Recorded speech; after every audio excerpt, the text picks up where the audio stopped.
What tools do I love using in the kitchen garden?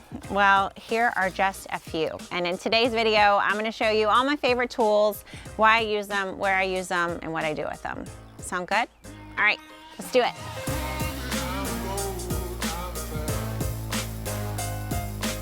Hey there, my name is Nicole Burke, and I am pretty much in love with the garden, and I'm on a mission to make the garden ordinary. That's why I founded the company Gardenary Incorporated. And I just want to thank you for watching the Gardenary channel today. So I'm going to give you just a little run through of some of my favorite garden tools, kitchen garden tools. So kitchen gardening is so different than farming or row gardening because it's a lot more gentle, if you will. Like you're reaching in to raise beds. You don't need big, huge like tillers and hoes and all this like big equipment. You just really need like hand tools, and these have become some of my favorites. So let me walk you through and show them to you. First is gloves. I do love wearing gloves. I sometimes garden, a lot of times I garden in my bare hands, but I have what I call grandma hands. They've been like this since I was in kindergarten. Super wrinkled, super dry. I have like allergies and I don't know. My hands need to be protected. My favorite gloves are bamboo gardener gloves. They have this like nitrile or something finish. They've just held up really well. We give them to all of our clients, and for Rooted Garden, and our team uses these as well. There's another pair I'll put in the link below this video from House of Jade that is similar to this, but it doesn't have the branding on it, which I kind of like. It's a little bit more fancy. But these in general are my favorite gloves. They hold up well, they've got good elastic, and they protect my fingers, but they're not like sweaty, and they don't give out too fast. So I can wear through a pair of gloves like in a season, and these have held up so well. By the way, none of this is sponsored or anything. I'm just telling you the stuff I love. All right, next up is a dibber. I love dibbers. I posted all these dibbers on Instagram. I did this reel of all the dibbers I love, and somebody rudely said, all that and you could just use a pencil. And I was like, why would you use a pencil if you could have a dibber? I don't get it. No, seriously, I just love all the different kinds of dibbers. I use them for all different kinds of things. This one I use probably one of the most often because it's got these nice little spacings. This shows you every inch. So I know if I'm planting something that's only supposed to be buried an inch, I'm just gonna do it to this level. It just produces this nice little bitty hole. I don't need a big hole for most things I plant in the kitchen garden. So dibbers are awesome. I have this one. I have a little tiny one that's more like a skewer kind of level, and I love that one for tiny seeds like lettuces and radishes. But dibbers are my go-to for planting all my seeds in my kitchen garden. Along that line, I also love this little spacing ruler. So this is from Bergen & Ball, and it has these little holes every inch. And then they even mark out the other, the meters, millimeters, centimeters, whatever meter aligns with inches. Clearly I'm not English. So then they even list things based on the spacing they recommend. So 2 inches for peas, 3 inches for onions, 4 inches for beets, 6 inches for runner beans, 8 inches for lettuces. By the way, I do not follow that.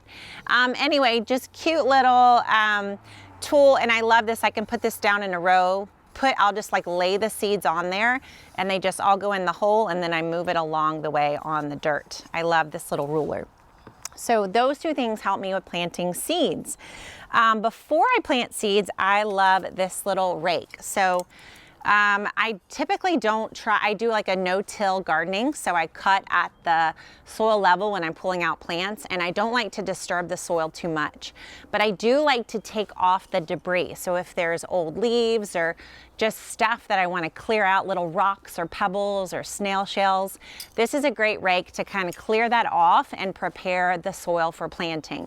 So a lot of the seeds I plant in the kitchen garden, they need a flat, clear space, and this little rake does this. I think I got this from Shop Terrain. Obviously I pushed a little too hard. I think I did this when the ground was frosted, but I just take this and rake across. I've had this for several years, and oh, it's from Sneebor actually.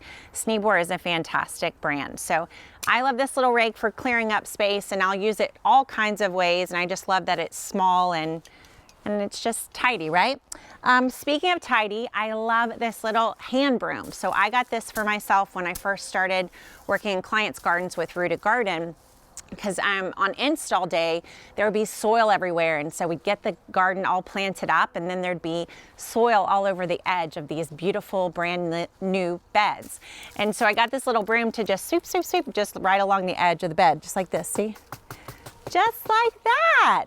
So it's nothing too big, but it's just perfect for kitchen gardens, for just cleaning up. So when I'm just planting for the new season, or I've just dealt with debris in the bed, I'll just use the broom and sweep up, clean up after myself. If you've got little stepping stones, it's just a nice little thing that I have in my garden tool bucket. All right, when I'm planting and making a mess, I love using this little guy. This is called a hori-hori, and it is like 3 or 4 tools in one. So it's got this nice sharp spike on here, so you can break ground really easily if you're trying to plant into harder soil. This is a fantastic thing to use. It's got the measurements. Oh, it's millimeters. Now I know. Millimeters go with inches, so it tells you how deep you're pushing. And then it has this nice little saw here too, so I'll use this to like take a plant out of the garden or cut twine, or prune back something that doesn't mind a hard pruning, like doesn't mind getting cut like this. So hori-hori is just a fantastic tool. It's just an easy hand tool. You don't have to have a lot of effort with it. It's really light and simple. I just love using this. So I would use this to transplant plants like a tomato or pepper or eggplant. Anytime I'm putting in an herb, this is a fantastic little tool to use to just dig up, make some space, and then put the plants in the garden. I typically don't use this to plant seeds unless I'm making like a little ditch, like a little furrow.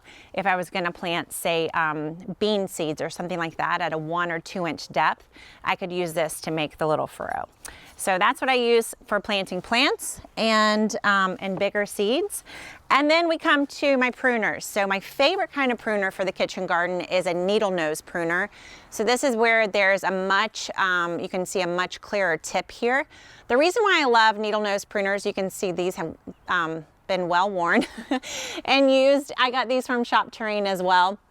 It allows me to get inside the plant, into the interior of the plant, and only cut what I want. So these larger pruners are great too, but I use these larger pruners on, say, a big plant. So I have, this isn't my favorite one, I have one from Bergen & Ball as well. And I would use this, say, to cut an entire stem on a tomato plant, or an entire, you know, if I wanted to take a plant out. This has a much bigger mouth.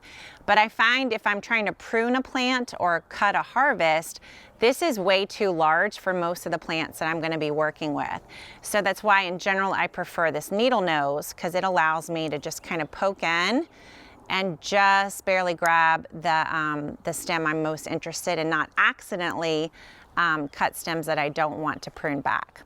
And then I have even these little tinier ones. These are from Gardener's Supply, and these are great if I'm just harvesting like some lettuce greens or microgreens or something like that. So this is this kind of pruner I use on a bigger bush, a bigger stem, anytime I'm doing something with larger plants. But in general, my go-to is using these needle nose pruner. So if I had to only have 3 tools in the kitchen garden, it would be my needle nose pruner, my hori-hori, and my dibber. Those would be the 3 tools that I would for sure have. Of course, I love collecting tools, because I mean, you know, anybody who has a hobby likes to buy stuff for it, right? But these are the 3 essentials, and then the rest are just great to add on. If I had to add to this list, I would add having some twine, having some scissors, and having a measuring stick. Those are some things that help me a lot as I'm planning out and planting my kitchen garden. So there you have it, tools of the trade for kitchen gardening. Kitchen gardening is very different than row gardening, than farming.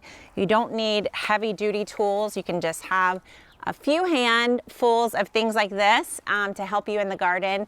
They help make the work a little bit easier. My husband has this saying, it's like, no such thing as a hard job, or something like that. I forget what he says. It's basically like, things aren't hard as long as you have the right tools for it, right? Yeah. So that's what I found in the kitchen garden, that tools like these can make jobs so much simpler and easier to do, and much less overwhelming. So I hope you like my list. What would you add to it? Do you have a favorite tool in the kitchen garden?